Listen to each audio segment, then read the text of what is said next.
This is Chthonia, the world of the dark feminine.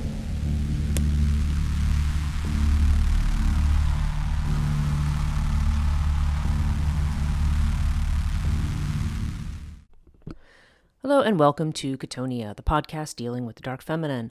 I'm your host, Breach Burke. This week we're continuing a bit into the foray into Slavic folklore and literature. And we're going to talk a little bit about something called the Murrain Maiden or the Plague Maiden, or if we actually use the Polish name, it's Morowa Dziewica, I think is how that is pronounced. And this is an interesting story that takes it down a little bit of a rabbit hole in terms of what it means. Now, a Plague Maiden, okay, the word plague, or the word, really the word Murrain, which is used, is a word that often it means distemper of some kind. Okay, distemper, truly, that's a term I don't really hear too much anymore, except when it comes to cats. And cat sickness is the last time I've heard the term distemper. But it does have to do with this idea of pestilence or plague. And this is an interesting, this tale, okay, there seems to be two different sources that talk about it. In particular, though, I feel like this is a folkloric theme that does appear elsewhere.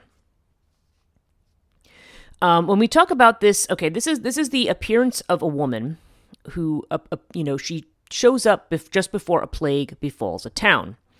So, I find myself thinking of the Mask of the Red Death by Edgar Allan Poe. The idea that this figure shows up amid this crowd of wealthy people that have walled themselves up from the plague on the outside, and this Red Death kind of gets inside. Which is not the actual story. The story seems to come from a couple of different sources. There is a story that is told by, supposedly there's a folk tale which I was not able to find a copy of this. I was trying to find the actual folk tale itself, but it's somebody, I think his name is pronounced Lukin Szymanewski, has a folk tale about the Murrain Maiden, or the Morowa Dziewica. And there's also a long form poem by Adam Mickiewicz called Konrad Wallenrod. And that one is the one that's, that was a text I was actually able to find. So I'm actually going to read the passage from that text using the Project Gutenberg translation of this particular poem. But the basic theme here is the idea of this woman who appears, and she's described in different ways. I'm going to give her her descriptions from my notes here. But she, okay, so it says she's listed. Okay, Brendan Noble, who is an author who uses Slavic folklore in his fiction, describes her as a demon from later Slavic and Norse folklore. The Murrain Maiden's presence was known to potentially kill much of a village. She's pictured as a woman in white, like other female spirits, or a hunched hag. Unlike other spirits, though, she was crawling with maggots and worms while her flesh rots. Now, once the Murrain Maiden arrived, it was said that people already knew that they would die. And in the Szymanewski version of the folk tale, all the demon needed to do was to wave a red handkerchief for you to die. Like the red handkerchief or the bloodied handkerchief is considered to be part of this motif. And if we refer back to my example of the Red Death, that red color is associated with both life and death. Okay, because blood is, obviously blood is what, is part of life, right? The lifeblood of something. But at the same time, the blood, we also see it, when we see a bloody scene, we obviously think of death, and obviously usually a grisly death or a very unpleasant one. Now, Noble also mentions that this demon is also one of the more famous ones, as she appears in the Witcher video game series under the name of Plague Maiden. And of course, this differs from the myth, as it usually does in video games and other adaptations of any kind of myth or folktale. But like so many quests in the game, it's up to the character to appease the demon to prevent it from continuing to do harm.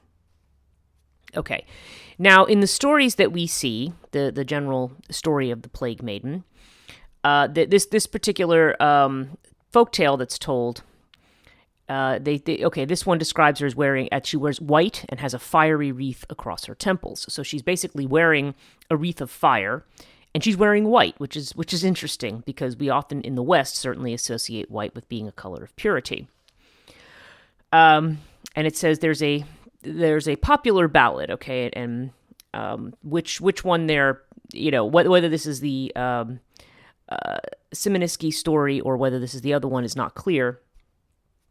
But it says there's a man who kills the Plague Maiden using a sword inscribed with the names of Jesus and the Virgin Mary, and who then steals the handkerchief that she carries, the red handkerchief. It says at the end of the ballad, the man and his family actually die from the plague, but their town is never again touched. So now we have this element of sacrifice, and we're bringing this Christian element in, this Jesus and Virgin Mary, which as we go in and we really start to take this motif apart and look at it, the implications of that are quite telling. It says the red handkerchief was supposedly kept at the town church, but the location is never named. Okay, so let's look at the Vollenrad poem, which is it's I think I said it's 6 cantos long, and it's really a kind of Lithuanian nationalist kind of anthem against Germany, or even actually just the idea of either Lithuanians or Poles, there's this idea of rising up against their enemy, which I think is portrayed in here as being German. And it is said that this particular poem was an inspiration for a Polish uprising.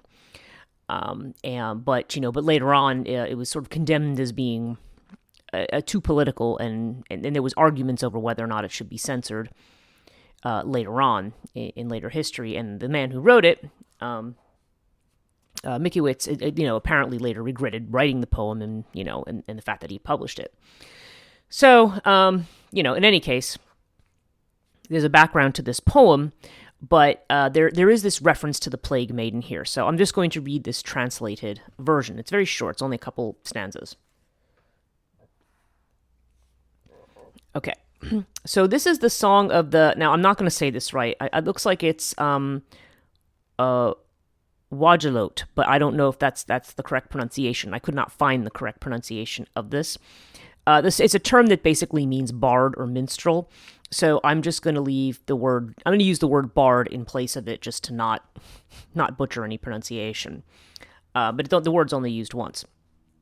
In any case, this particular bard comes in and sings this song, and supposedly this jars the memory of the sort of central character of this poem about his Lithuanian past, and because he's been a prisoner of this one order of knights, and then he becomes their grandmaster, but he actually he's actually taken from very young away from his family, and now this is like his this is his desire to return to avenge his country. So this particular part of the poem is this interlude where you have this it's described as a minstrel in some tellings, but this bard who actually gives this song.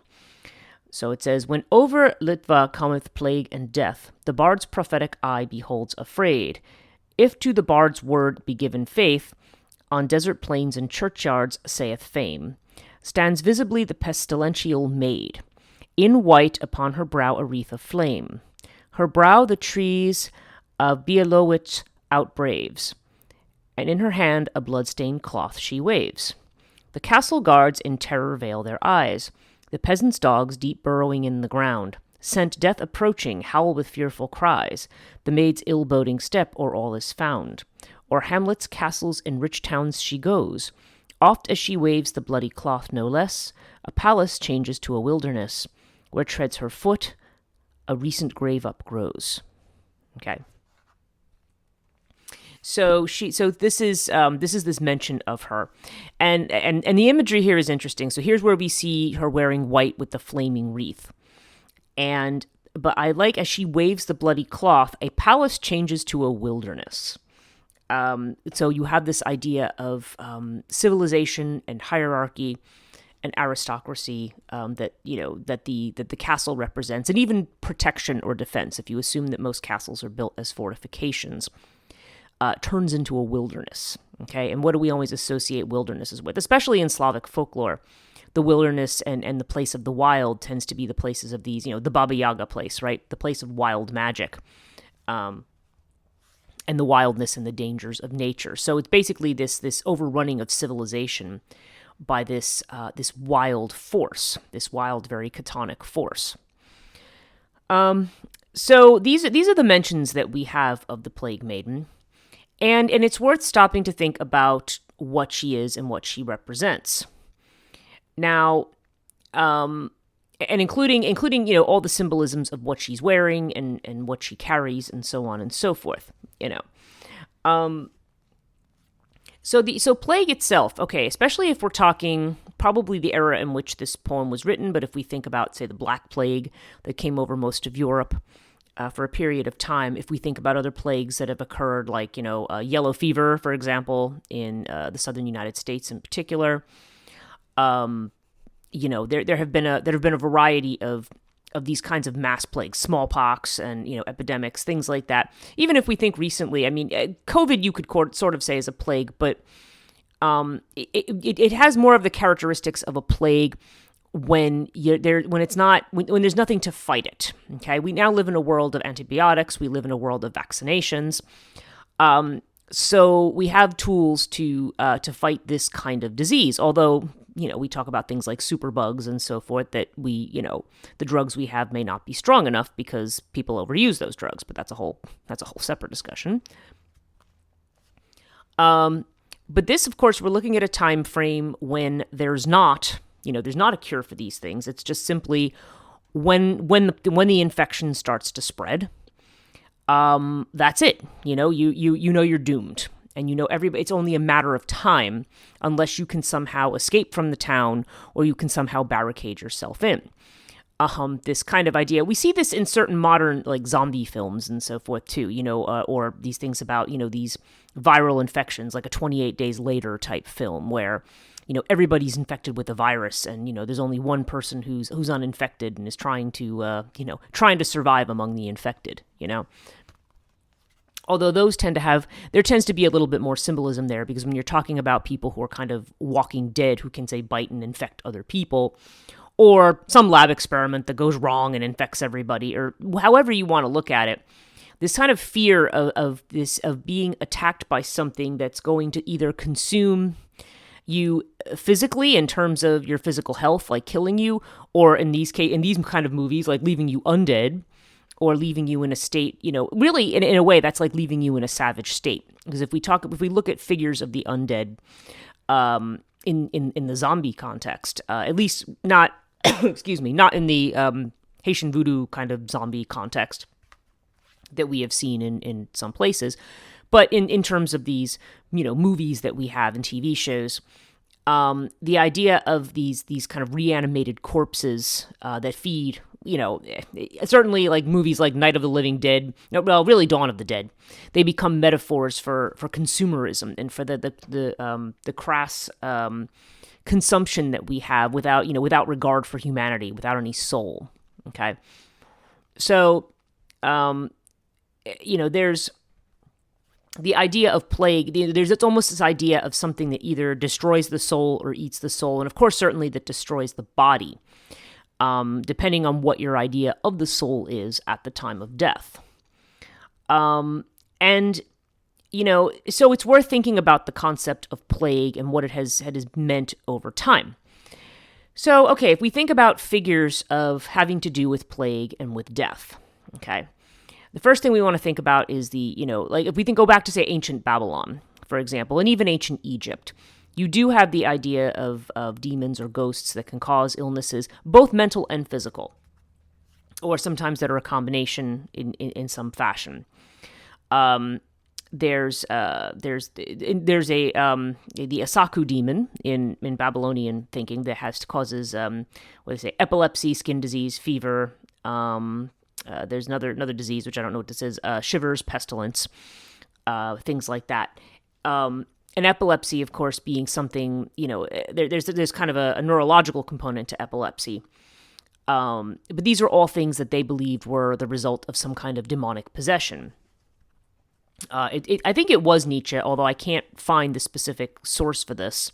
It might be something in Beyond Good and Evil, or or maybe even the genealogy of morals. I mean, it could be something like that. But there's something Nietzschean where he talks about the idea of disease and illness as being kind of a beginning place for religion.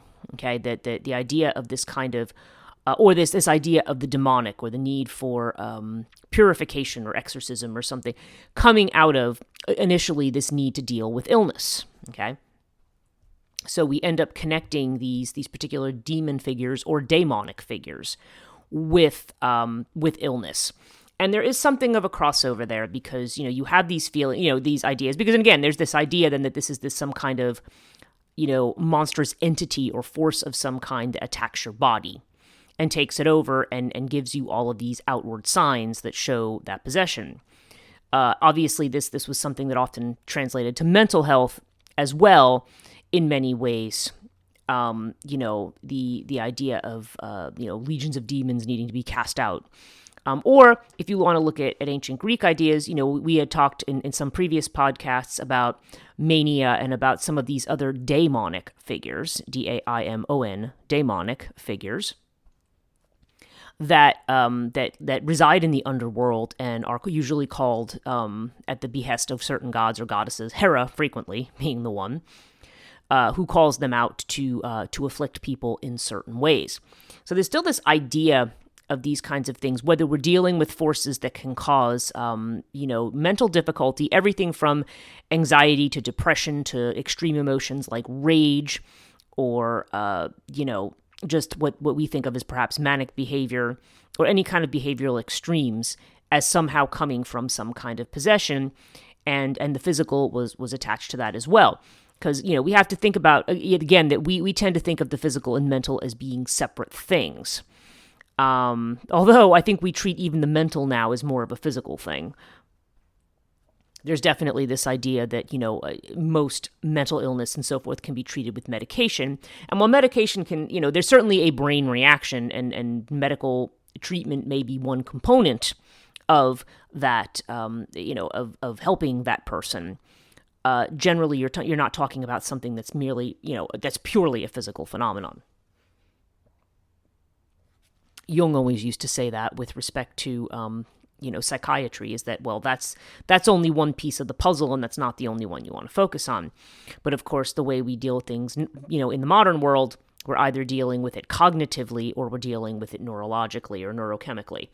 So, and people who know me know that I think that's a mistake, because I don't feel that's always the picture, and I don't always feel that's the right answer. It might work, and, I'm not saying it never works or that's never the right thing, but I just feel like there's a lot of cases where, it deals maybe more with the symptoms, but it doesn't really doesn't solve the problem. Although, of course, really, the idea of life and life experience isn't really necessarily a problem to be solved. It becomes an issue when it begins to interfere with our ability to do certain things. And we tend to spend our time battling certain things rather than figuring out where they fit in. And again, I realize I'm not writing off mental illness here, because there are situations that are extremely debilitating, and where the person wants or needs relief, and the people around them need relief as well, depending on how serious the situation is. So I'm not discounting any of that, but anyway, I'm going to talk a little bit more about that towards the end, about the way, because it has to do with the overarching way that we approach illness. That's, I think, more what I'm critical of, rather than what happens in people's individual circumstances. Because obviously there's a combination of things that we need to do to get through life, right? But the point here is just this idea of plague that, probably the mental and the physical were not always separated. And they were both kind of viewed as a type of possession by some type of spirit that's typically associated with the underworld in some fashion, and generally unfavorably. Okay? Now, if you think about the idea of plague, let's stick over with ancient Greece. Who are the two deities that are associated with plague? Well, Artemis and Apollo, particularly, okay? Which I think most people know that. If you don't know that, and that's surprising to you, because Apollo, of course, is a god of the sun and civilization, and Artemis is a goddess of the hunt. She's a virgin goddess. She's chaste. She has these virginal attributes. And both of them are associated with plague. If you read the beginning of the Iliad, for example, when Agamemnon insults a priest of Apollo, Croesus, because he refuses to return Chryseis, his daughter, after a ransom is brought, and he basically insults the man and sends him away. Croesus prays to Apollo, and Apollo brings a plague upon the Achaean armies, which then can only be amended by giving the daughter back. Eventually he is, and that causes the fight between Achilles and Agamemnon. So, so in this case, you have this idea of the plague on the community, and the leader of the community is called on to correct some wrong, which they're usually told through an oracle of some kind. You've insulted this god, or you've done this, so this plague is a retribution. Okay, so we had this idea of plague as a retribution, and I'll talk a little bit more about that too in a broader context. But so there's this idea that there are gods that will send plagues, and you have to appease those gods in order to get rid of them. Artemis typically deals, it's interesting, Apollo is considered to bring plague and violent death to boys, and Artemis usually to girls in particular. Thinking of the story of Niobe, for example, who insults Leto, the mother of Artemis and Apollo, because she says, well, I forget if it's 6 or 7 now, I've seen different numbers, but she has basically, let's just say 7 sons and 7 daughters, and so she's wonderful, and Leto only had Artemis and Apollo, so she only had 2, so she's not so great, and why are they honoring her? And so, of course, Leto complains to her twins, and they basically go and they slay her. Artemis slays her 7 daughters, and Apollo slays her 7 sons, and then they turn her into stone. So, it's, probably not nice to make those kinds of boasts. But again, there's this idea of mass death that occurs. And, as a result of disease, usually. So, and it's interesting that it's those two. I did a podcast on Artemis, and if you go back and listen to that, or read Sarah Iles Johnston's chapter on Hecate in her book The Restless Dead, she talks about this at length too, where Artemis ends up playing this role of as a bringer of death to young girls, particularly young girls before they're married. And if you think about her virginal attributes and the mythology associated with her, where, if somebody who is, dedicated to her, and so therefore is supposed to remain chaste and, unmarried, not having sex, and then if that devotee ends up having sex, whether wittingly or unwittingly, like in the one case, Zeus tricks the woman into, she tricks her into, thinking that she's going to Artemis. Artemis is calling for her, so she goes to her mistress, and instead it's Zeus in disguise, and he, basically rapes her.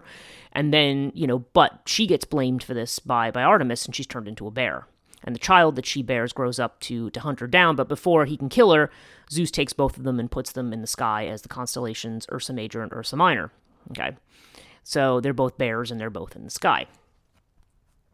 So, but we see that Artemis it behaves very harshly towards girls who do not maintain virginity, and also towards men who observe her, like while she's bathing and so forth. That's then she'll turn them into stags to be hunted and so forth. Turns them into prey and quarry, basically, is what she does. That's usually what her revenge is. But she is also associated with plague, and there were a lot of rituals that girls did in, like the Artemis Bruron rituals, where girls actually ran around behaving like bears. The idea was that, you did not want to be stricken down by Artemis for engaging in your marital, your duty of marriage, of getting married and losing your virginity and bearing children, because it was like you had to risk the wrath of Artemis. Okay. So that becomes part of the whole, that becomes part of the ritual drama there. And it has to do with these rites of passage into womanhood. Even the myth of Persephone, being carried off. The idea of being carried off, see, that's another thing too, which I've talked about in other places. The mythology of being carried off has to do with, carrying the bride over the threshold, has to do with this idea of not wanting to anger these spirits associated with these transitions, so that they don't destroy you, before you can reach that transition and do the adult thing of, continuing the family line by getting married and having children and so forth. So it's almost like the man has to step in and carry the woman off, because this is the way in which you fool those spirits into thinking that she's gone against her will. Okay. Or in some cases with these stories, we argue about whether that woman, whether the girl's gone willingly or not, because certainly moving into womanhood, there's always a certain amount of fear. So there's a certain amount of how much do you want to move into this? Because some girls don't or are not ready. And in other cases, they're very ready. Maybe their parents are not ready. So they kind of do it in a sneaky way where it's still they still end up making it appear like somehow it's somebody else's fault, not theirs, right? But it's that loss of innocence, and it's the bloodshed and so forth connected with loss of innocence. So there's some connection there too. And it's interesting that it's connected to a goddess who's also associated with plague, especially plague and violent death among young girls. But we see this idea of plague as having to do with retribution, and of course we have the biblical example too. The enslaved Israelites who, there's, Moses going to the Pharaoh and saying, "Let my people go." And when the Pharaoh, and it's funny. Well, it's an interesting story because Jehovah hardens Pharaoh's heart against Moses. So it's not just that he's, choosing to say no. It's like Jehovah is making him say no. And then, so then when Moses goes away, then Jehovah sends a plague. And he sends the different plagues, ending with the one where the death of the firstborn children. And, and so there's that whole thing of the Israelites, slaughter the lamb and put the blood of the lamb on their lampposts so that the angel of death passes over them, who would be the plague bringer in this case. Acting, because that's frequently what you see happening. You see these kind of emissaries, acting as, in the role of Satan or an adversary, or one's acting in the role of the angel of death, or the angel of death, usually considered to be Azrael.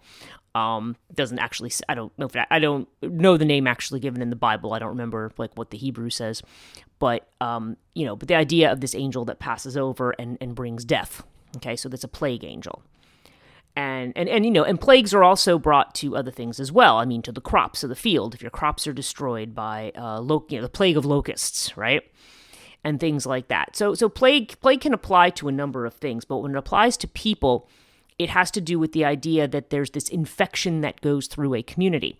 And as I've mentioned, when we talk about that in a more modern sense, now that we have, drugs and things, I mean, things to kind of deal with mass death. When you don't have the antidote to the mass death, and you don't have the medical antidote, that's when it becomes an emergency and it becomes a problem and it becomes a pestilence. Even to a certain degree, COVID was that way when it first came into being, because, it was not something, the way that the human immune system works, it was something foreign to the human body. And so it was not, it's kind of like a Trojan horse. It's slipping in, it's not recognized as an invader, so your immune system doesn't fight it, and then it takes over, okay? So, I think of tuberculosis back in, the early 20th century, how, all those asylums that everybody goes on ghost hunts in now, right? That are now, empty, Waverly Hills and, some of these others that are large-scale sanatoriums.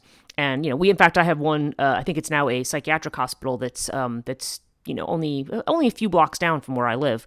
And, that was a sanatorium. In fact, that was the one my actual grandmother was in when she had tuberculosis in the 1930s. And, she unfortunately, she didn't die there. She ended up dying at home, but she was only 27. So, yeah, you had these plagues and they don't know how to contain it. So they quarantine people. They take people out. It puts you on the edge of society, because it's almost like now you are possessed by this plague. Now, again, in more modern times, people aren't going to necessarily look at it as a possession, but originally that is the way that it's looked at. And so if you look at a figure like the Murrain Maiden, she's kind of this representation of this death figure in the form of plague. And she waves her red handkerchief, which of course would represent, and frequently with a lot of these kind of illnesses, you could have people, like with TB, you do it definitely coughing up blood. But you also have these other illnesses where, people are probably oozing blood and so forth, so it's seen as this sign of death. but like it often is. I mean, if somebody is killed, okay, if you're at a crime scene, there's generally a lot of blood. I mean, blood is one of those things. I mean, you can have a death that where the blood isn't seen or it's not apparent, but a lot of these kinds of things that it becomes that symbolic representation of mortality and of death. Okay, so. And on a more fundamental level, this becomes the way in which we deal with those forces in life that we don't have control over, that we don't necessarily consider beneficent to us, okay, that are malevolent in some way. But sickness and illness is part of the human condition. It's fundamentally one of the things that any kind of, whether you're talking about what we now think of religion in a modern sense, whether we're thinking about mythical systems, whether we're thinking about spiritual or folk, or we're thinking about the folklore or whatever, when you have a lot of things that deal, these kinds of things, you're talking about dealing with death. Mythology fundamentally, like creation mythology in particular, really is about death, because it's about how did we come into a space. Or how did we come to be as beings that are not that are subject to time and the ravages of time? Okay, because at some point something gets us. I mean, there may not be a plague. A plague is one of those things that's considered very unfortunate, obviously, because it's usually a mass death. It's not just the normal aging process and somebody dying. It's an infection. It actually mimics the idea of almost the tribal invader. Like we talk about xenophobia now, and tribalism and tribal mentalities and suspicion of outsiders, because there's that idea. And again, those kinds of zombie films and so forth, your World War Z and stuff like that. You're keeping. There's the idea of the foreign invader that's going to bring some kind of the stranger that's going to bring some kind of quote unquote demonic influence into the community. Where the plague being a very literal representation of that. So yeah, the person who comes in who hides their sores and maybe they're sick, and then their exposure to people in the community, now everybody becomes infected, now everybody's dying, right?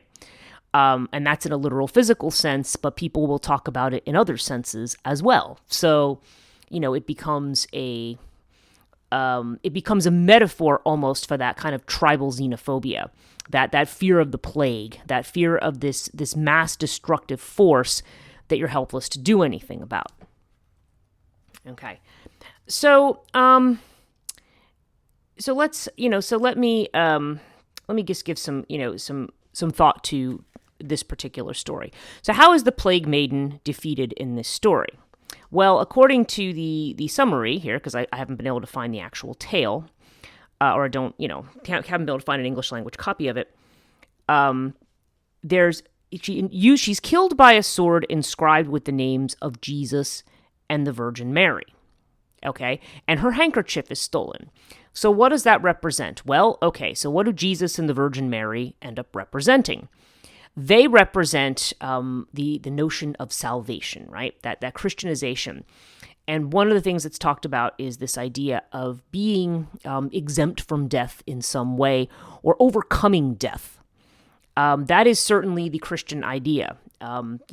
We've just recently passed, last weekend was Easter, and one of the events that's supposed to happen after Good Friday, which would have been this year it was April 7th. I mean, depends on, it depends on the full moon and the spring cycles every year as to when that happens.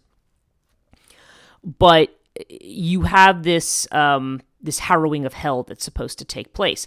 And the fact that Christ descends into hell and releases certain souls from hell indicates this idea that one no longer has to make the descent to the underworld. Christ has saved everybody from death. That's the idea, right? And there's a big problem with this idea, because the underworld is something that's very, very necessary. Even illness is something that's very, very necessary, because if everybody was immortal and everybody lived forever and everybody kept reproducing, life is just not sustainable. It's the same reason that you can have forest fires that may spontaneously appear. Not the ones that are created by people, because obviously that happens and that can be a problem. But you frequently have situations where there's not...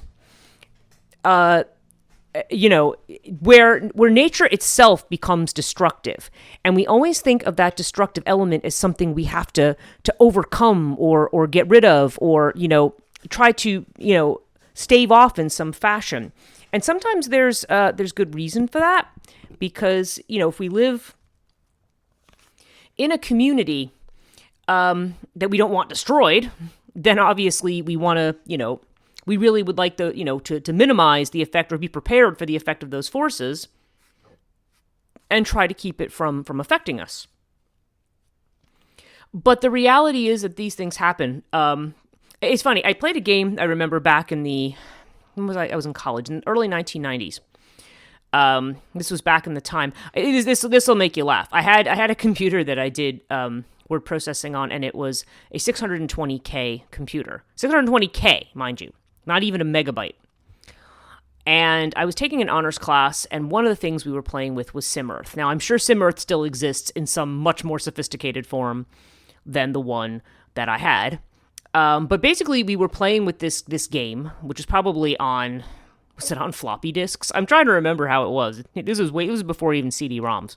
So this is quite it's quite antiquated by modern standards. Might have been on 3.5 inch discs.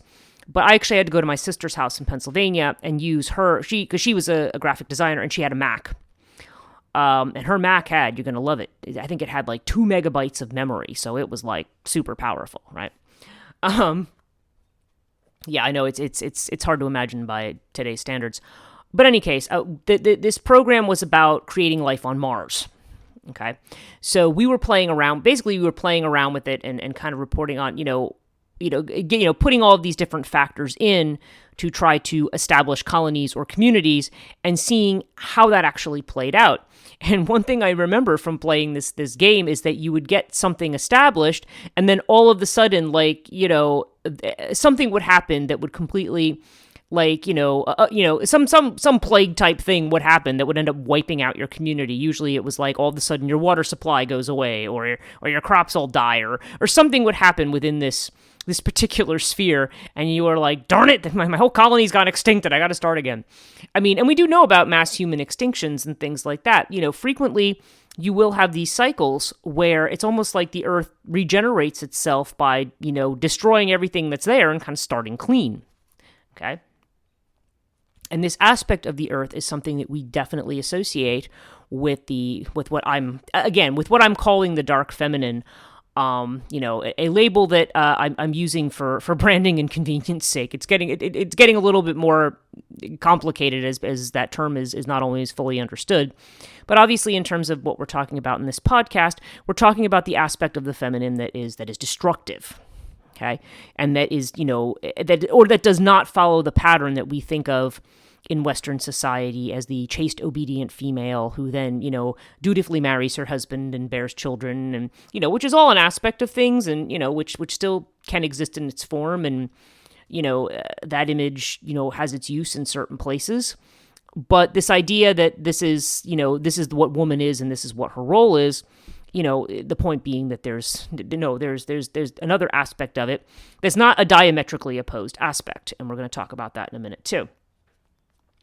But, so when you have this thing like the Plague Maiden, she represents that aspect of Earth that is destructive, that is going to wipe out communities, clean house basically through disease and start fresh. It's not, again, that we come up with more and more things to try to extend our lifespans, to fight disease. And, because those diseases you can live a long time and you can suffer very, very badly with those diseases. So it's understandable from a human perspective why we want to either eradicate those things or why we want to try to minimize them. And, the way in which one can legitimately eradicate a plague from a community, the way in which that happens is very interesting. But I want to move on a little bit, because I want to go a little bit deeper into this, these ideas about illness, and the ways in which we think about illness, and the ways in which we treat illness. because illness has to do with, it's we tend to have a strong obsession, especially people who are in the, well, I'm going to say, quote unquote, spiritual communities, or people who are involved in things that are very transcendent, or even within certain levels of people who think scientifically. There's this idea of purity and purification. One of the things I see all the time in the communities that I get involved with dealing with holistic healing and so forth is this idea of purifying. Well, we need to eat all organic foods, and and we need to purify ourselves and keep this influence out, and purify all our air, and purify all our water, and purify, or the people who use hand sanitizer like crazy, or when they get a cold, it's like, oh, just in case, I've got to go and get these high powered antibiotics. You do all these things, and there's this idea of one must fight and exorcise. Okay, it's like you're exorcising the demon, not exercise as in doing exercises, but exorcise as in exorcism, because that is literally that purification process. That's what you are trying to do. You are trying to eradicate and drive out the evil, as it were. Okay, which is part of the problem that I have, because it suggests that when these things start to affect your body, that there's no reason for it. It's a bad thing and it must be gotten rid of. Now, I don't know. Just to me, illness and certain things that we also suffer with, like depression, for example, or even anxiety. When we suffer with these things, we tend to think of this as something that we need to treat and get rid of and resolve or rebalance as soon as possible. The problem is that it's not acknowledging the fact that these things actually have a place. Sometimes the body needs to break down. Okay, sometimes there's a process that goes on that, first of all, it can be pointing us, if we are moving in a direction that's not, that's not generally healthy for us, it can point that out to us. It can say, hey, there's something you're doing here that's not really working for this. You might have switch it up, or change it, or stop it, or whatever. Things like depression, I mean, again, yes, I know there's clinical depression and so forth, which is extremely hard to deal with. But those times when we are, when we're depressed or anxious, sometimes it's trying to tell us something about the bigger picture. Or sometimes it's just that we have suffered from something, or we have gone through some kind of a transition and we've not had time to process it and to integrate it properly into our experience, to allow ourselves to recognize the shift that has occurred. Oftentimes we just keep trying to go on pretending like it didn't happen, or we try to repress things or cover them up.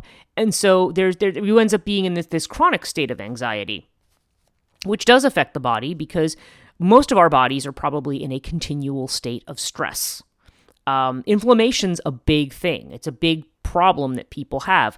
And inflammation is something that should occur as a response to an actual problem or invasion. But stress can also cause these kinds of, problems in our body. And a lot of people deal with this chronic inflammation because they're carrying a lot of this, emotional stuff also within the body. Because there is a memory of it. It's not just in your head, as people say. It's also, traumas also are stored in the body. And these can be ways of releasing this trauma, or at least trying to take this trauma and, recycle it into something that is, that helps, that helps the bigger picture. Okay, that helps make things better, that brings us into what we would think of as good health. Depressions can be times of withdrawing from the world and reflecting in such a way that you come back and you have a transformed perspective, potentially. Okay. And anxiety can be pointing out areas where maybe, you're doing something that, whether you want to talk about it mentally, physically, spiritually, whatever, that is not right for you. Or is that somehow not in line, or putting you out of line, or alienating you from your own being. So these things don't necessarily happen to us because they're bad, because they're afflictions. These things tend to be thought of as afflictions when they infect entire communities. Now, we look at the kind of stuff that's, that's the fodder of zombie movies and so forth. I don't think I feel like that kind of thing, that I think there's almost more of it's more metaphorical of things that, outside influences that infiltrate our communities. I feel like now a lot of the pushback against, quote unquote wokeness is a kind of psychological response to what people perceive as that kind of invasion, this invasion of these outside and strange ideas from this liminal space. Okay. And that's the problem, whether we're talking about this or any other kind of thing. It becomes like it's the foreign invader that we have to be suspicious of and that we have to fight, right? We're not going to allow that in our community. And, it is really just another form of tribalism. It's another way of saying, we don't understand this. What was that Mystery Science Theater 3000? It was this really horrible. Well, they're all horrible. I mean, the movies are all horrible that they're watching usually, but I think it was one called The Creeping Terror, where this like random hysterical looking spaceship shows up in like the middle of like somewhere in California, and the acting is so bad. And I remember that the guy, what was it? I think it was Mike who was in there. He's like, he's commenting and he says, well, I don't understand it, so let's start shooting. It's that's what comes to my mind. It's just this idea of, we don't understand it, so we've got to destroy it. And, okay, so I want to talk a little bit about that, because I think that's kind of the important point I want to make here. Okay. One of the things, I want to talk about a couple of things, philosophically here. One of the things I want to mention, because I mentioned Nietzsche earlier. Nietzsche has this idea that he talks about, the idea of the eternal recurrence. Now, this is not an idea that's unique to Nietzsche, okay? But I'm just looking at this. I'm just sort of looking at the notes of this summary here from one of the philosophy break. Okay, here saying Nietzsche's eternal recurrence is a litmus test for an individual's capacity to affirm life. He said, the reaction to the prospect of living every single moment of your life over and over again in sequence is for Nietzsche a crucial measure of your ability to become who you truly are. Okay. Now, eternal recurrence in that idea, by the way, when we think about this eternal cycle of birth, death, and rebirth, generally is, in a sense, it isn't a Groundhog's Day scenario, thinking of the Bill Murray movie, where, you're reliving the same scenario over and over again, although you may be put into the same kinds of situations over and over again. And the question is, how willing are you to embrace life as it is, in order to really fully be able to live your life without walking in a kind of living death. Okay. Now I want to refer. I found this little piece from a Brill publication. What's this one called? It's called The Sinister Way. I'm only looking at an excerpt from it. There's a chapter called Plague Demons and Epidemic Gods. And I'm just going to read some from this, and then I'm going to move on to my point about it. For noble and commoner alike, the scourge of illness was perhaps the most compelling evidence for the existence of demons. Chinese attributed illness, like misfortune in general, either to adventitious affliction by some malefic entity, or to just punishment inflicted on the victim for his or her own moral transgressions. Yeah, and by the way, that's a thing too. The idea of, you're being inflicted with illness, like Book of Job kind of stuff in the Bible, right? You're being afflicted because, people are saying, well, what did you do wrong? How did you displease this God? I mean, and that's also part of, I think, the plague mentality as well. Somebody in the community must have committed a wrong, so we all have a plague. Adding this moral component to it. Okay, so it's the idea of a punishment. So it says, thus the agents of sickness and plague were sometimes perceived as demons, and in other cases the minions of divine justice. This ambiguity was characteristic of the Wutang cult. Wutang was feared as an evil spirit that visited sickness and other miseries on luckless innocents. Yet Wutang also appeared as a benevolent god who delivered the community from plague. In Wutang, the demonic and divine were folded into a single entity. In the realm of illness and disease, as in Chinese religion in general, the emphasis shifted away from ancestors or malevolent ghosts toward gods and their underlings as the primary sources of supernatural affliction. From the Song dynasty onward, a class of specialized gods emerged to whom communities would appeal for deliverance from the ravages of epidemic disease. Some of these gods were portrayed as stalwart champions of their mortal clients, but in other cases, plague deities shaded towards the demonic, for they were perceived as both cause and cure. Okay. Now, that I think is an important thing to note, especially as we think about what we're going to call quote unquote pagan religions.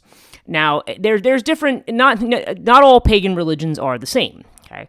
But if I think about really archaic religions where, there is this attempt to work with nature and the forces of nature by fully being immersed in it, being aware of nature, how nature actually speaks to us, which most of us are not aware. And I'm going to talk a little bit about at least one of the reasons why that is in a minute. But, when you're talking about old school magic, old school Chthonic magic, okay, this is where you see things like curse tablets. This is where you'll see these different spells. If you look at the PGM, okay, you have a variety of spells for different things, to make somebody fall in love with you or to seduce somebody. You have spells to, make one wealthy, right? You have spells to, to place curses on people. Or to get revenge on enemies. I mean, these are kind of the day-to-day things, and it's almost like you're working with these spirits and getting involved in making deals with spirits, just as you might do with people. Okay, but the way you approach, approach these forces is very, very different. There may be some similarities, as I think I've noted this idea of hospitality or the xenia that was extended in a lot of places, that in the way that you welcome the stranger. Okay, and treat them hospitably in the hopes that they will also treat you hospitably is part of this. So when you make a pact with a spirit, regardless, it's not assumed that a spirit is good or evil. It's just, this is a force that, this is a force that has this particular power. Okay, then I'm going to, offer something to that force and say, hey, I'd like you to do this for me. Or when people deal in necromancy, they may call it spirits of the dead because they maybe feel the dead have certain powers and say, okay, well, this is what I need from you, and here's what I'm going to do for you in return. There's a pact. There's a give and take, okay? People always talk about the demonic pact as like selling one's soul to the devil, but I don't think that's necessarily what that's about. It has more to do with the idea that this is a force that does a certain, has a certain function, and you ask them to perform that function. And there's some aspect potentially of give and take to that. There may be some kind of offering that you do, in exchange, saying, well, I'll give you this offering over this period of time or whatever if you do this for me. Like there's an element of that. And so in dealing with some of these deities or demonic figures, however they're looked at, that are associated with this, it's a case of, sometimes in a way it's more like you're paying someone to stay away. I'll pay you to not do that, There's a way in which the deity that's causing it is the deity that you have to deal with. In the same way that if you're in a fight with somebody, you resolve that fight by, either openly fighting with that person or negotiating or having it out or doing something. Okay, there's something that goes on there, right? There's a give and take, but you have to go back to the source of the problem. And so to that end, I want to, and considering what we talk about, what Nietzsche is saying about this idea of being able to embrace life in all of its attributes and not simply the ones that please us. At the expense of saying we've got to get rid of all these other things, that these plagues and so forth that don't please us. We're not looking at the bigger picture. We don't see the place of it. And yes, I understand. Look, on an individual level, if it's affecting us individually, we want to do something about it. Most of us, if we're being faced with mortality, especially if we're at a younger age and so forth, you're kind of like, no, you know what? I think I'd like to do what I can to fight that.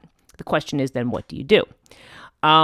But I would argue that the attitude that we have towards illness and towards death is very comparable to the attitudes that, this other kind of split attitude that we have towards other things. So let me just grab my book over here. What I have here is an excerpt. This is from James Hillman. The book is called The Dream in the Underworld. Anyone who has taken my Dark Feminine class is familiar. I mentioned this book, and when I've done presentations on, for different conferences and workshops, I frequently refer to this because I think that this is an extremely important thing that Hillman is talking about here. Now, The Dream in the Underworld is his book about the way in which, there's this loss of he's talking about dreams, okay? And it's important to understand that in Hillman's psychology, he does not see the ego as a real thing. Frequently in Freudian and Jungian psychology, you see the idea that the ego is kind of the outer manifestation of how you negotiate the world. That's your identity, okay? That's the construct that you have created, the persona, the mask you wear. That's the forward-facing thing that you wear to negotiate the outside world and to deal with people, to gain social approval, to fit in with the community, to start a family, to contribute to the community through your job or your education or whatever it is that you're doing, okay? Whatever this is, that whatever you believe yourself to be in terms of your external identity is often considered to be the ego. Now, but in Hillman's psychology, he tends to look at it a little bit differently. He thinks the ego is as much of a fantasy, or even if you want to say fantasy, that it's not necessarily the idea of inside versus outside. He feels that a certain context, all of it functions in the same symbolic kind of a space. It's not that the ego deals with anything that's more real. And it's not necessarily that the ego has to be gotten rid of, but the ego is negotiated on the same terms as everything else. It's not that the ego is something, it was what Jung will frequently talk about as saying, well, you spend the first half of your life developing your external identity, and then when you get older, he always says kind of that rough age 35, which, that's, that doesn't, it's really arbitrary at this point. But his idea is that once you've passed a certain stage in life and had a certain amount of life experience, then your focus turns inward towards more of the, the inner psychology and the kinds of things that, we see in the collective unconscious and, and dealing with that kind of material. Okay. Now, so that's the context for where Hillman is coming from here. The book called The Dream in the Underworld is about dreaming, and about the dream as a door to negotiating the underworld realm or the Chthonic realm, which he argues between modern psychology and modern religion that the underworld has been, as he calls it, flattened. It's just become it's just a space underground. It's not the underworld. It's not Hades. Hades has been taken away, and there are several things that that create this problem, what he calls the barriers to negotiating the underworld, the barriers to really having that full experience.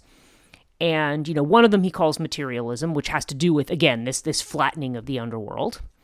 Another is Christianism, which I've talked about in other places, this pneuma versus anima, St. Paul say, you have to get, you exchange the soul for the spirit. We all become about transcending and rising above.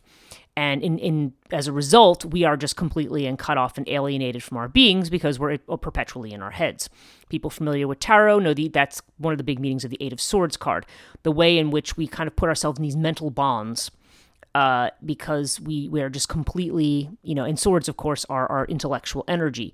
One is actually your thoughts. Your thoughts wrap you up, and you're stuck, and you can't move ahead because you have certain thoughts that are more or less acting like a prison and keeping you in place because you say, yes, oh well, I would do this, but I can't because, we have these ideas about, yes, we do have some real limitations in life, but this, sometimes our limitations are self-imposed.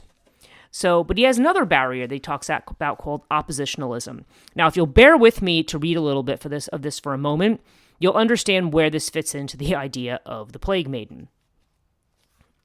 Okay, so let me get my book here and pick it up. Okay, so he says, the next barrier across our way into the underworld perspective is our habitual thinking in opposites, oppositionalism. This ism, like any other, is an ideological frame imposed upon life by our minds and is usually unconscious to our minds. Even when we are somewhat aware of oppositionalism, as I am trying to be in this book, it is nevertheless a bedrock to the thought of our culture, from the pre-Socratics, Aristotle and Neoplatonism, through scholasticism to Kant, Hegel, and information theory, the way that we will not be able to escape the underlying influence. The book, too, falls often into opposite pairs pairing things like the night world and the day world, underworld and upper world, psychical and natural and the like. So he's basically saying this is part of Western discourse, so we're not going to get around it, okay? But he does talk about it in terms of dreams and dream theory and Jungian theory in particular, okay? So just one moment here. Okay. I'm just having trouble reading, so I need to get this sorted. Okay. So he says the logic of opposites and all their kinds, contradictions, contraries, polarities, complementaries, whether the opposites are formal only or material as well, and then whether the pair of terms together are exhaustive, all this, as well as the metaphysical structure of dualism that seems to both require and imply oppositional logic, extends far beyond an essay on the dream and the underworld. Okay, so he says it's been conceived by Freud and even more by Jung. In order to move dream theory from their positions, we need to work through their oppositions, especially the Jungian. Jung's psychology is thoroughly oppositional. Without significant exception, all his major concepts, eros logos, ego self, introversion extroversion, first half, second half, image instinct, individual collective, conscious unconscious, ethics morals, anima animus, and even, as we're talking, masculine feminine, and still more, are arranged in pairs. These opposites are material and functional, but not logical. That means opposition in Jungian psychology has to do with the content of the terms and how they work. Introversion is opposed to extroversion in its nature and function, not merely formally. A tension of substance operates between the terms, not a logic of contradiction. So it's a mistake to treat Jung's opposites with logical tools as if he were making logical moves, because his oppositions are not logically exclusive contradictories.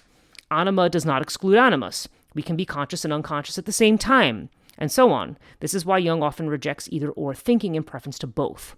His impairs are antagonistic and complementary, but they're never contradictories. Okay. So let's move down a little bit in this chapter. Jung refers to his grounding principle to Heraclitus's doctrine of enantiodromia, by which Jung understands the regulative function of opposites. The word itself means counter, enantio, running, dromia, which Jung adapts to mean les extremes se touchant. If you go far enough with any one movement, a counter movement will set in. Even the clash of opposing directions is understood in the manner of Heraclitus. The way up and the way down are one and the same, or as Coleridge says, the manifestation of one's power by opposite forces. Jung's whole opus is an elaboration on this view. So he talks about enantiodromia in 4 ways. He talks about these opposites. One is conversion into the opposite, which is the enantiodromia itself. The second is the regulation of one pair by its opposite, so that's self-regulation.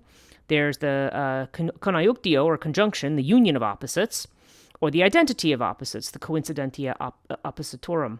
The third, and especially the fourth, are the main theme of Jung's alchemical psychology. Now we come to the dream. He says, it is too approached by means of opposites, for the dream is a compensation. Compensation is the one overall construct which Jung applies to dreams as much as Freud's overall construct of wish fulfillment. Because it's a compensation, a dream is always partial, one-sided, and unbalanced. To be comprehended, it calls for the other member of the pair, the day-world context, the ego position, the collective situation, the preceding dream series. Theory of compensation forces the dream across the bridge back into links with others outside itself elsewhere. A dream is not complete per se. So I'll just give you an example of this, not read from the book. If one talks about the child archetype, one of the things Jung has said in his essay on the child archetype is that if you have somebody, let's just say you have your staid, stereotypical public accountant, who lives the very routine life and dry, boring, ordinary, and this is not to insult accountants, by the way, but we're just going by stereotypes here, right? He says, so the person perhaps who lives a life like that may dream of children as a compensation for the fact that they have not allowed that playfulness in, because they're very, perhaps staid, conservative, strict, routine, and have let that spontaneity and imagination leave their life. So the dreams of children in that case will be compensatory. It's like the unconscious is trying to compensate from what's happening in the outside world. Okay, so that's what we mean when we talk about compensation. Okay. He says, perhaps, however, there is no compensatory opposite within the dream. As, say, one with only men in it, then the analyst is driven to ask for the missing feminine, that which the theory of compensation requires. Or in a dream in which is alone in snow and ice, metal blades, and sinister machines, where is the human worth of vegetative and animal life? Elements that the dream does not have must be introduced as compensation to the one-sided picture, much as if one were hearing a brass band and asked, where are the violins? Oppositionalism soon runs away with Jungian practitioners. Inflation is dosed with depression and earth. They attempt to land planes, to move the dreamer out of fancy hotels and high-rises, and away from the company of important people, towards wood and wool and cottage cheese. Masculine traits are compensated by anima by developing the animus. There's always something to add. Okay, so if we could examine what goes on in the practitioner's mind, I believe we would find something like this. The analyst imagines the opposites in the model of the first case, conversion, and attempts to achieve the second case, regulation, and eventually the third, conjunction. The supposed one-sidedness of the dream is countered by the interpretation. At best, this works like a symbol, transcending the opposites of ego and unconscious. As the dream is a compensation, so is the work on its compensatory to the dream. The aim is to redress a supposed lost balance. The analyst wants to get the patient on a bridge and keep him there. Okay? This is his criticism. Now we're going to get to the relevant part. Thank you for bearing with me on this. This procedure is medical. The compensatory use of opposites is what goes on in allopathic medicine, or official academic Western medicine. Healing there means running counter to or reversing the direction of a disease process by combating it or by introducing what is missing. The aim is to restore lost balance. The allopathic physician stimulates native elements or introduces foreign ones opposite to the illness in order to reestablish an original harmony, a proper crasis or harmonious mixture of elements. What is this original harmony, this ideal balance that must be restored, this fantasy in which the dream and its interpretation has become entangled? The philosophical fantasy is one thing and certainly worth discussing, but the result of it in the consulting room of the analyst is that requires the interpreter to do something and appeals to the dreamer to correct something. And who then is the doer and the corrector if not our old protagonist, the ego? Theory of compensation inevitably takes one back to this figure, which is the fundamental of the other element, the allopathic factor that runs counter to the dream. It feels, pathos, other, allo, than the dream. Theory of compensation appeals to the day world perspective of ego and the results from philosophy, not from the dream. Okay, he says, however, if we do not start from that inadequate position, we do not need that compensatory theory. Okay, so he talks about the way in which this, but he does indicate that the analyst is ultimately going to fail at this. He says, now I'm just going to flip over to the next page.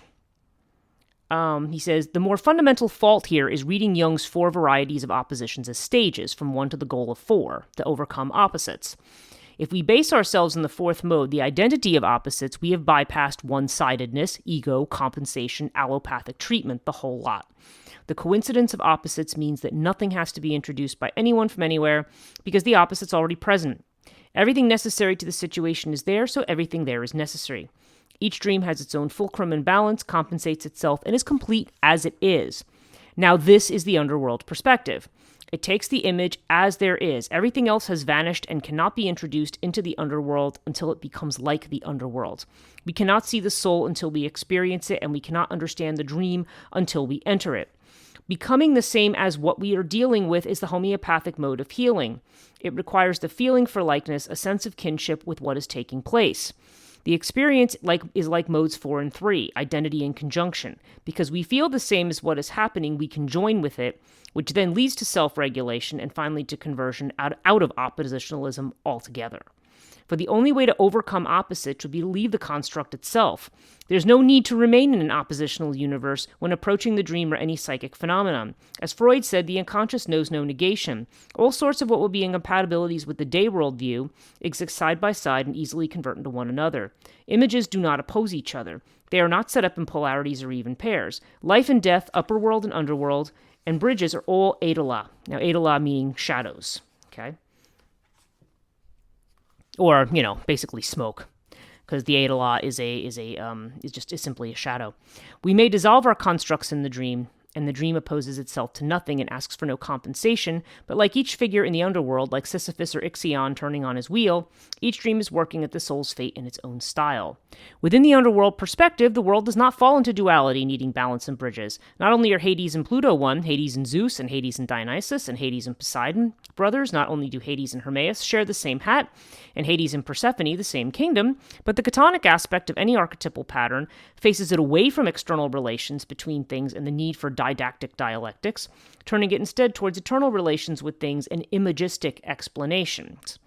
Okay, so what he is saying here is the idea that dreams are homeopathic. They present a single image of what we see in the language of opposites. In dreams of medically terminal patients, those upon whom the physician has prophesied death, the psyche seems to refuse to break itself apart into opposites of life and death.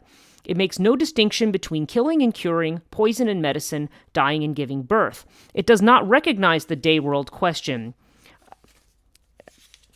Is the patient getting better or worse? Where worse means only death. As the psyche moves towards the underworld, which is a perspective and not necessarily towards actual death, there develops an even stronger feeling for sameness, an identity of opposites, where the cure is the disease, the healing is deeper wounding, and the newborn infant is death. One cannot distinguish here from there. There's only the image. Okay? And he talks about how it is the heroic mindset, as he says, the heroic ego divides so it can conquer. Antithetical thinking, found by Alfred Adler to be a neurotic habit of mind, belongs to the will to power and the masculine protest. These descriptions apply as well to the heroic ego as we have been imagining, he says, imagining him or imagining it. Now, he talks about the usefulness of the ego, but this is the whole point.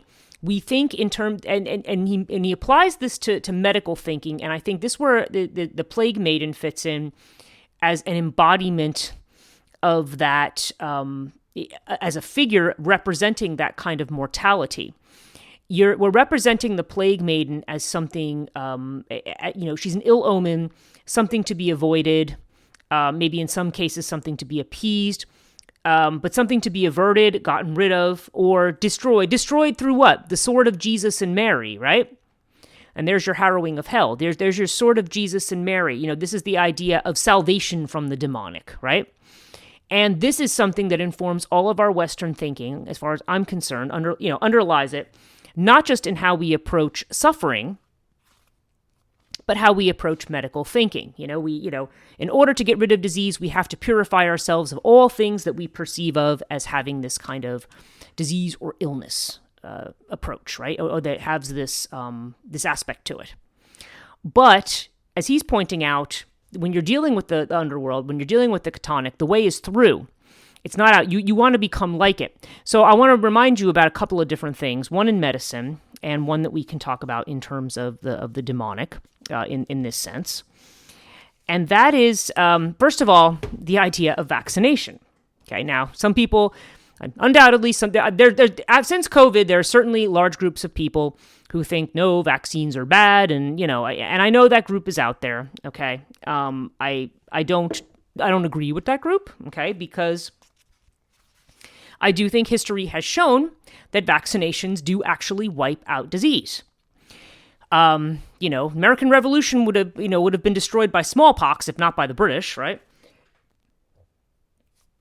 And that's because George Washington required these kind of primitive smallpox vaccinations that actually ended up saving the army, because having more of the disease actually helped you to overcome the disease. Now, when we do vaccinations now, you get a dead form of the disease that gets injected into your system, and that, your body learns how to negotiate or fight that disease. It becomes part of the system. It's not something excluded from the system. It's something that's part of the system. And in being part of the system, now it's no longer, the threat is neutralized. Okay? It's no longer a threat. It's just part of the system and part of what is. The cause is also the cure. Okay? Similarly, okay, one of the very first Chthonia conversations I did was on chode practice, right? And that was with Lana Popovich. And one of the things Lana, this is a practice known as feeding your demons. That one defeat, and again, that's a very specific Tibetan tantric practice that needs to be done in a certain fashion, as Lana has explained. You can go back and listen to that if you're curious about it. But the idea of feeding your demons, it's not about exorcising your demons. It's about feeding them, because when you feed them and they're satisfied, then the effect of them does not. Then they're part of the system. They're not excluded from it. To me, this is like the xenia of pact making. When the stranger comes, you welcome the stranger. You provide the stranger what they need, and the stranger no longer becomes a threat. Okay? Now, I mean, this is a metaphor that could potentially be taken too far, but you understand the point of what I'm saying. In the broader sense, when it comes to thinking about things like this, if we're thinking in terms of the oppositional enemy that the Plague Maiden represents in a very physical sense, in the sense of this death that can wipe out communities, mass plagues have been eradicated through vaccination. That's how they've been gotten rid of. And where we're seeing, there have been certain epidemics, like smallpox, for example, that have been completely wiped out. And now we have communities that are coming back, and now people are saying, no, I want vaccination choice. I don't want to receive these vaccinations. And now you're seeing these diseases making a comeback again, because, the children don't have, or whoever in the community who might be susceptible doesn't have the inoculation. And so the disease now has the potential again to wreak havoc, because it's been excluded because people are fearful of putting this, what they consider a harmful thing in the body. But again, that's that insider-outsider kind of thinking. We're going to exclude the outsider. To me, and really, it's kind of, when you exclude the outsider, zombie movies notwithstanding, zombie movies to me represent more of what we think is going to happen. But strictly speaking, there's a certain amount of a risk that one takes, but that integration ends up allowing you to live a longer and fuller life. Okay? And it allows you to be more of a real person and more connected not only with nature, but with other people.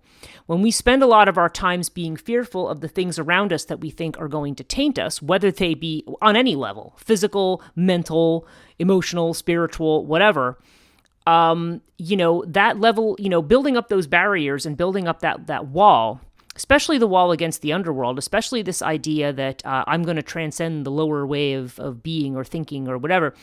When you fall into that mindset, then you have disconnected yourself, and you put yourself in a constant anxiety of your own making, because you're constantly worried about the invader who's going to come in, instead of figuring out, how about approaching the world as not an invader, but as all one larger system, that is not split or oppositional in any kind of a way. It's just there. And like Hillman says, and he's talking about it in the dream sense, there is just the image. And, what do we feel about the image? How do we move into that image? How do we, what is that image like for us? That's the way in which we negotiate these things. Not by trying to purify ourselves of everything. And again, this is not to get down to the details of arguments about, things like hygiene and stuff, which we know, yes, we obviously know that things like that are very good, when it comes to physical illness, about wiping things out. But people can take it to extremes because they become far too fearful of being quote unquote infected. And, it's not, maybe this sounds weird to you, but infection is not always a bad thing. Now, these plagues and things, yes, when they had the potential to wipe out a whole community and there was no way to deal with it, I find the story of the Plague Maiden very interesting, because it suggests the idea that the Plague Maiden is defeated through the sword that's inscribed with the name of Jesus and Mary. And of course, through the sacrifice of one being, when then the plague now doesn't affect. It's another metaphor for the Christ story and for the idea of the doctrine of incarnation. This one death saves everybody else, right? And that's I think that's a rather disappointing outcome in my view. There may have been other versions of that story. I mean, again, if we go back to Poe's Mask of the Red Death, that certainly wasn't the result there. But again, it was the stranger in their midst, again, but it's the same thing. We're going to put up barriers against everybody else. And, we're not going to take the steps to, like I said, it's those inoculations and things that end up, and of course, if you want to talk about the Black Plague, you can thank cats too, because they ate the rats that actually brought the plague or killed them. So, so there's that too. That's another whole side subject. But you understand what I'm saying here. This is not meant to be any kind of suggestion about the course of medicine or medical science or what course it should take. It's really an indictment of Western thinking. And this is one way in which we look at that which we consider to be diseased, or threatening in that kind of a way, something that's going to quote unquote infect us, whether there's a real threat of infection or not. And the way in which, interestingly, in this latest pandemic, the way a lot of people fought so hard against vaccination. We are not going to admit this thing. We're not going. Well, first of all, there was almost a denial that it even existed, which is another problem that people have. They're trying to pretend that the other thing doesn't exist, and when it presents itself, it's I don't understand it, so let's start shooting. Again, I'm being figurative. Maybe sometimes I'm being literal, but it's kind of pointing out the psychology of fear there. And in this particular story, we're seeing a very strong Christianization. The idea that demonic force of this illness could be dealt with through a kind of Christian salvation process. But I don't, and I feel like the white gown of the Murrain Maiden in this particular story is that idea of it's interesting because to me, first of all, there's an implied purity there, okay? And the crown of fire also has to do with purification. So it's interesting that this woman comes, waving a red handkerchief of death, but she's wearing all the clothes of purification. And where she passes through, castles turn to forests, okay? It's really, it seems to me to be a story about a fear of returning to the underworld, returning to the Chthonia. The fire as being that kind of purification. Now, maybe you could think of it as a purification from sin or retribution. Okay, like that she's a figure that represents the suffering that atones for sin. Okay, maybe that's another way in which that story is trying to take that angle. But I feel like it's curious that the purification, that she's wearing the clothes of purification, and I feel like the message there is the cure is in the disease. So that's my little lecture for the week, and for the next 2 weeks. Thank you so much for listening. I always appreciate those of you who take the time to listen and to give me feedback, and to ask questions and so forth. I always enjoy hearing from people. I want to thank my patrons. If people would like to become a patron, patreon.com/Chthonia. I'm always very appreciative of people's support, and I do extra podcasts there.